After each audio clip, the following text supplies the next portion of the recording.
Okay, so let's get into it. The items you need: thread, your accessories, your cowrie shells, your needle, your thread, a variety of thread if you want. I'm using black, and that pretty much is it. Okay. Hello family and friends, let us get on with this long awaited video on how to attach cowrie shells to your locks, or how I attach my cowrie shells to my locks. Of course, before you attach it, or before this segment of the video, I'll show you what I'm using. A few basic things: thread, your accessories, shells, or you can use beads. And if you see the caption before this, or the photo, or a quick snippet of what I'm using: thread, of course, and that pretty much is it, and needle. So I'll be talking through, I'll be talking through the video on a few things. Let me take my sunglasses off, actually, because I'm always in sunglasses these days. It's very sunny. Let me take that off, just so you can see my face. Welcome, how are you?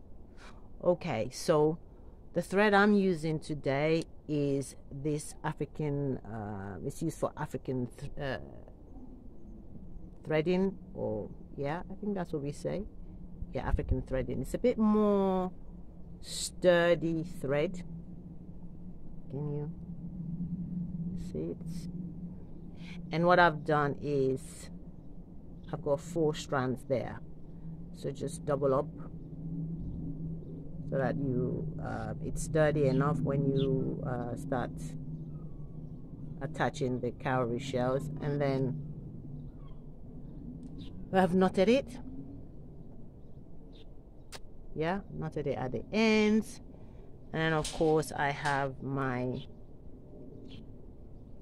accessories, my cowrie shells. Now I don't know if these are real cowrie shells or if they're plastic ones. I have no idea.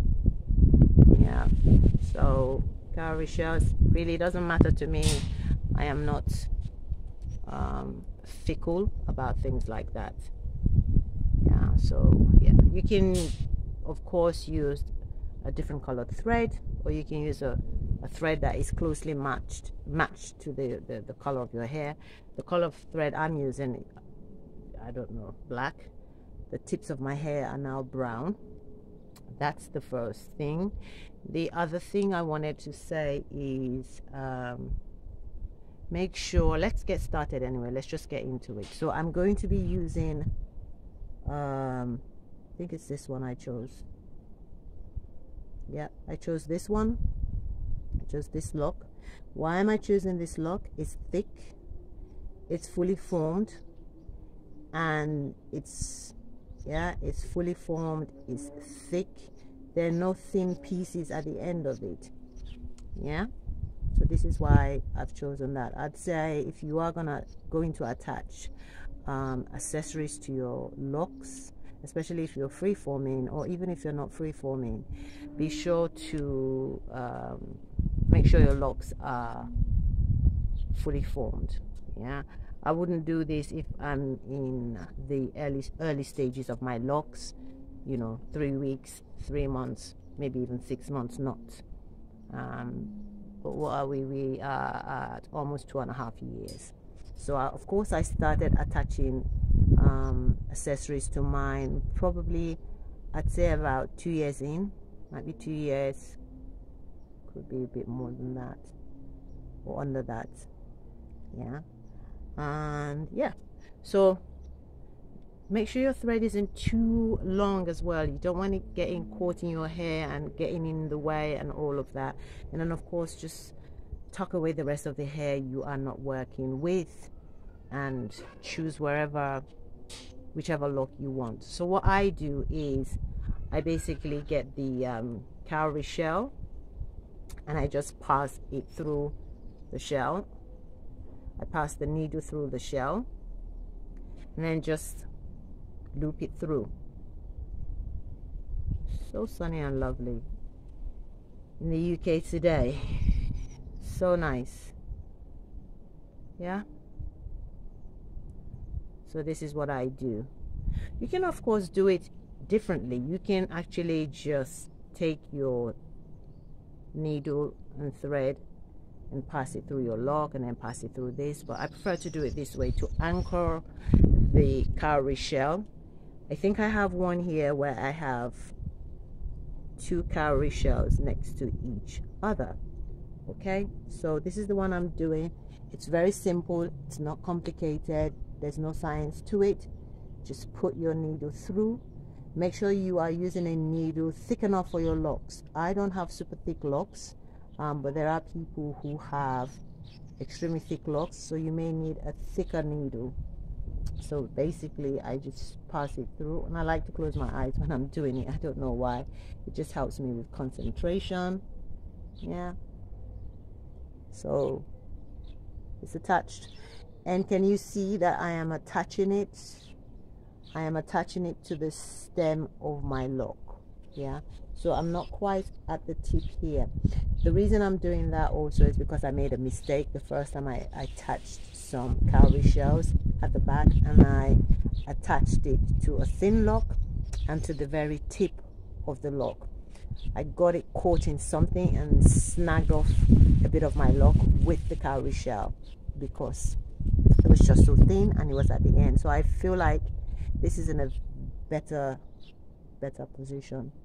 Yeah, and so I just take it, pass it through the shell, pass it through the eye of the shell, and pass it through my lock again, and yeah,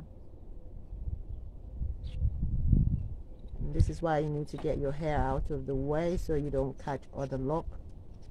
See, already just as I'm saying it, okay, I've got one of my locks caught in the middle of it.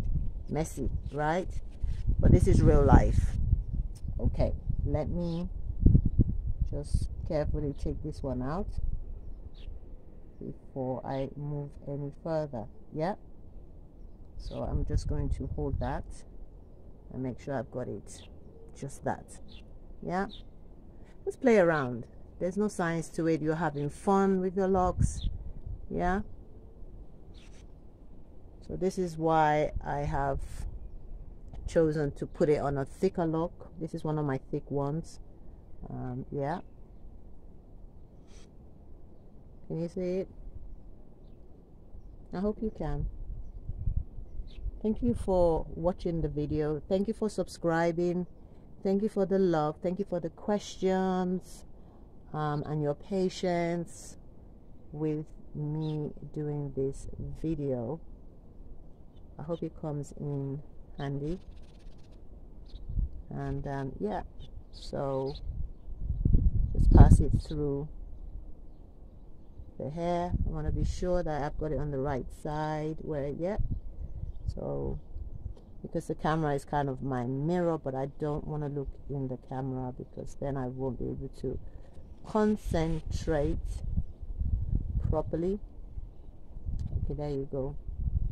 So yeah, so much better this time around. Yeah, see, so I've got it right there. And the other ones, I think this is the only one remaining from the very first time I attached them to the very tip of my locks. Yeah, this is the only one remaining, and this one is a bit, this one is pretty safe. Now this one as well. Okay, this is one of those as well. And when you see them becoming like this, I've been lazy. I'm gonna probably cut these ones off, these two that are still hanging, excuse me, and attach them to the stem of my lock like these, like this one. You can see that it's on the stem. Yeah, and you still get that kind of dangly feeling if that's what you really would like to achieve. So we are on this side of the lock. Take your time whilst you're doing it. Yeah, and then just pass it back through the lock. Just make sure you don't catch any of your other locks. Yeah, and you can just pass it through a few times. Yeah, it's pretty much attached. You can pass it through a few times and be done with. Yeah, so I'm gonna pass it through again. I think this is pretty self-explanatory. Yeah, there is it. Yep, you can see the needle. A thick enough needle. You don't have to use a needle that is straight like this. There are needles that are curved if that's what you like. If your locks are really, really thick, you can use a thicker needle or test it to make sure the needle is going to pass through your lock. But because afro hair, or hair generally, well, I'd say afro hair because that's what I know, that's what I have, it has that cottony feeling. Pretty much any needle will go through, but it may not come through the other side if your locks are really, really thick. So you need a longer needle so that it will pass through the whole thickness of your locks. I don't know why I'm tongue-tied. This always happens. Tiade, I hope you know this is useful to you. One of my subscribers who said he's looking forward to the video. Okay, so I'm pretty much happy with that. Perhaps I will pass it through one more time for extra measure. So that's it. Yeah, and then to snip off the end of it, again, it's pretty self-explanatory. A scissors. Let me get a scissors to snip it off, or something sharp, serrated, a knife. Be careful with your locks. I would say do not use a lighter to snip it off unless you are going to snip it off somewhere here, and even so, don't do that because you can start to burn the thread, and it can continue burning, and even catch your hair could catch fire. So stay away from lighter, fire, but use a scissors, a blade, a knife, or something to snip it off. You can use yarn for as your thread. You can attach several, you know. You can attach different sizes. You can attach beads. Let me see. I think I'm just gonna attach one today. So that pretty much is it. It's not going anywhere. So I'll pause this video and then go get a scissors and cut it, and that should be it. Pretty easy, right? Don't know why it took me so long. Okay, I'm back with the scissors. My sister's scissors, my big sister. She sews a lot, so well, she sews quite a bit, and yeah, I'm just borrowing her scissors. So what I do is let me see. I'm not gonna pass it through the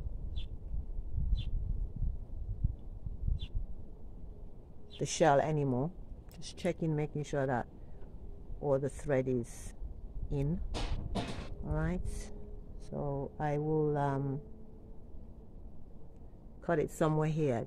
Give yourself enough length, yeah, and just cut it. Make sure your hair is not in the way. I've cut it. Yeah. And where is it?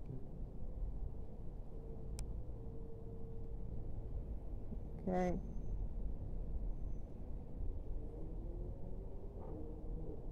There it is. Yeah. And I suggested the 4 strands just for this extra sturdiness.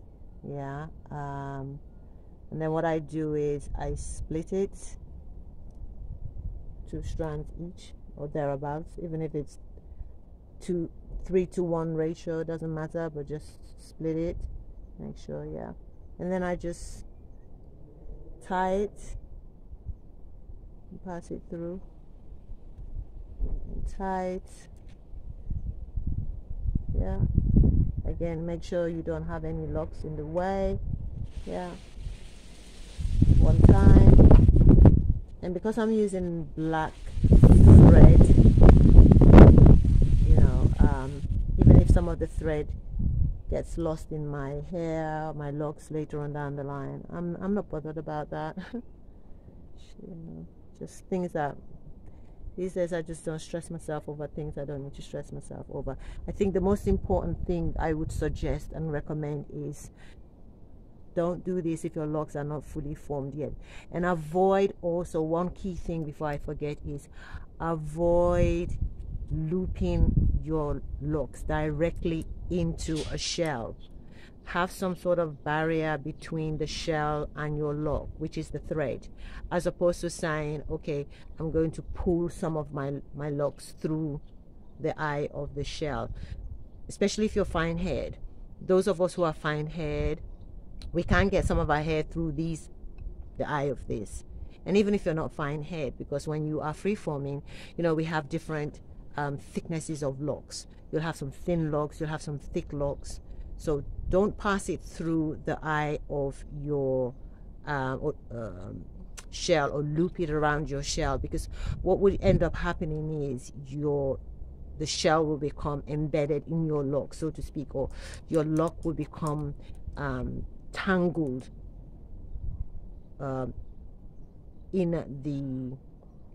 with the shell, which means that basically you're gonna have to cut some of your locks. You're gonna have to snip it to get it out. Yeah, so have that barrier so that you don't have, you know, problems with your lock. What's the word I'm looking for? So your lock doesn't become tangled. You know how they attach so quickly, how freeform locks just attaches, always marrying up with something. Yeah, so avoid doing that. Use a thread and needle and pass it through. And again, one of the main reasons why I'm saying do it on locks that are formed is because when they are baby locks and they are still forming, they could even have a tendency to do that on their own, even if you use a needle and thread. Yeah, because your locks have not matured, they're still crawling, and you know, they're still babies, and they're doing all sorts of, you know, wonderful things. So give yourself some time for your locks to, you know, have formed before you start attaching the shells to it. Now, I probably would say the same for other lock jewelry, really. And there's so many nice lock jewelry out there, you know, other ones that are made of other materials, and really nice ones. There's some cool lock jewelries that I've seen, but I'm happy with the cowrie shells because it brings me closer to nature. I like the sound of it, and yeah. So that pretty much is it. Keep everything nice and clean and tidy, and if you need a mirror, use a mirror. Yeah. And yeah, just snip, and that's it. Yeah, take your time, there's no rush. That pretty much is it. If you have any questions, do ask. Let me take my scarf off so you can see the sun is out again, and I've got, whoo, I do apologize. See, I forgot I had my earpiece on. The sun is out. Let me take them off. So the locks are, this is them.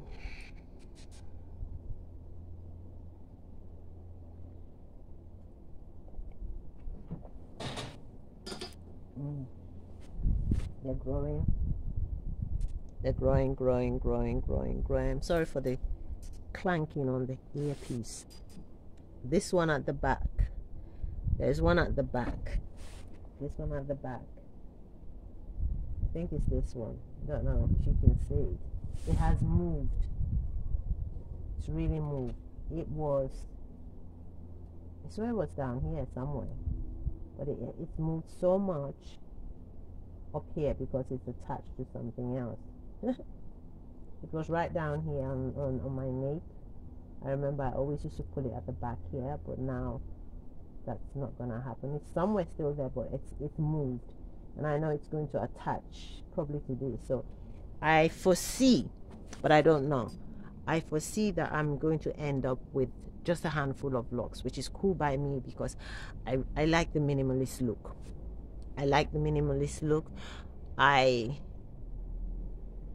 would love to have just like 4 or 5 locks, like the gentleman Troy is a freeformer as well. Troy interviewed someone, I don't know, might have been about 6 months ago or a year ago.